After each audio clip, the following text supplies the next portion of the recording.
Good morning, traders. Today is Thursday, and here's your market update. So, starting with the US dollar index, the index extended gains above 99.2 on Wednesday, which is its highest level since mid October, after the Fed cut rate by 25 basis points as expected. Chairman Powell noted that another rate cut in December is not guaranteed, lowering the implied probability from 90% to around 88%. And investors still expect another 25 basis point cut in December, in line with the Fed's September projections. So two officials dissented. Governor Milan favored a deeper 50 point cut, while Kansas City Fed President Jeff Schumid preferred no change. And the markets also focused on the expected meetings between President Trump and President Xi, where a deal framework to pause tariff hikes and China's rare earth exports control could be signed. The dollar strengthened broadly against the pound, euro, Swiss franc, and Japanese yen. So technically, after a four-day pullback to 98.457 earlier this week, the index rebounded and broke above 99 level.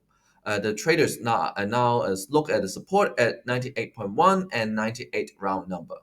So as long as the prices hold above those levels, the trend bias stay positive with potential to retest 99.56, which is the monthly high. But without new hawkish signals from the Fed, momentum may remain soft. So next, WTI crude oil.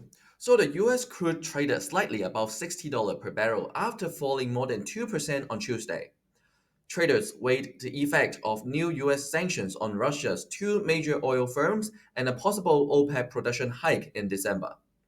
And last week, oil posted its biggest weekly gain since June after Washington sanctioned Luke Oil and Rosneft. But still, OPEC appears inclined to increase output again in December, offsetting lost Russian supply.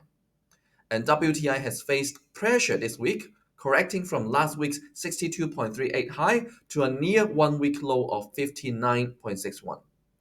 The daily RSI hovers near 50, showing room for further downside.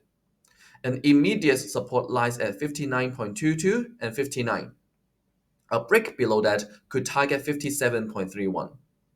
The resistance is seen at 61.16, followed by 62.38, which is last week's high, while support short-term risk stay tilt lower. The longer-term supply constraints from the shale sector could support price once again the correction stabilize. So moving to spot gold. Gold traded near $4,000 per ounce on Wednesday after falling to a three-week low of 38.86 on Tuesday. Progress in US-China trade talks reduced some safe haven demand, while the Fed's expected rate cut remained in focus. Gold, which is up over 51% this year, has been driven by geopolitical tensions and lower yield. However, improved risk appetite prompt selling as investors shift towards equities and tech stocks. But still, longer-term sentiment remains mixed. The LBMA forecast at its annual meeting sees gold climbing to $49.80 within a year, while a Citi and Capital Economics recently lowered their projections.